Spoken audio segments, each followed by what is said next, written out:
দুপুরে খাবার পরে যখন মেয়েটাকে ঘুম পাড়াতে গেলাম তখন হালকা আমিও একটু ন্যাপ নিয়ে নিলাম।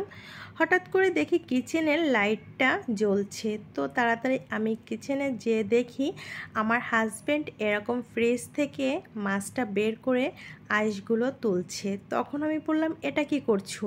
এটা তুমি কি পারবে? বলো, দেখো না দাঁড়িয়ে বাহির যেমন সামলাতে পারি, ঘরও কিন্তু সামলাতে পারি, শুধুমাত্র করি না।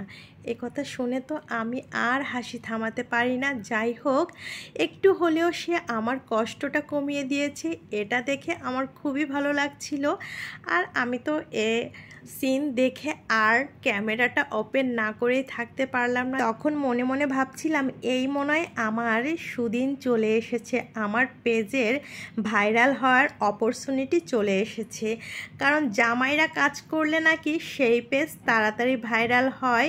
আর যখনই আমার কথা এটা মাথায় আসলো তখনই আমি কিছু ক্লিপ নেওয়া শুরু করলাম। জামাই যেহেতু কাজ করছে, এটা তো আর মিস করা যায় না। জামাইয়ের কাজ শেষ এখন। আমি বললাম, ঠিক আছে, তুমি যতটুকু করেছো এনাফ, এবার আমাকে দিয়ে দাও, আমি বাকিটা করে নিই। এখন আমার কাজের পালা। এই তো মাছগুলাকে সুন্দর মতো ওয়াশ করে এখন এটাকে আমি রান্না করার জন্য চুলোর উপরে তুলে দিয়েছি। আমার মনে হয় যত প্রকার বাঙালিয়ানা রান্না আছে তার ভিতর এই ইলিশ রান্নার রেসিপি সব থেকে ইজি।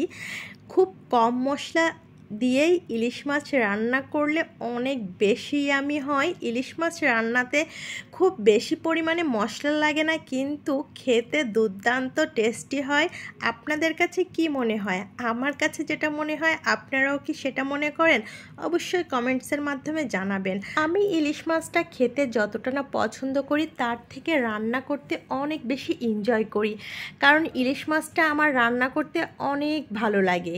সব থেকে ভালো লাগে সরিষা ইলিশটা। যখন আমি রান্না করি খুব এনজয় করে সরিষা ইলিশটা রান্না করি।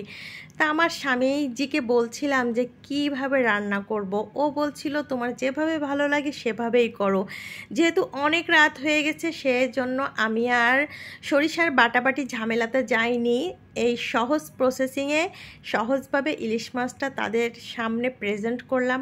আর বাপ মেয়ে দুজনে তো দেখে ওয়াও ওয়াও বলছে। খাওয়ার পরে আমাকে টেনই দিয়ে দিল। যাই হোক, আপনাদের কাছে কেমন লাগলো আমার আজকের এই ইলিশ রেসিপিটা? আর আমার হাজব্যান্ড যে কি সুন্দর করে তার দুটো সুন্দর হাত দিয়ে কেটে কুটে গুছিয়ে দিয়েছে, সেটাও কিন্তু কমেন্টসে জানাতে ভুল করবে না। ধন্যবাদ।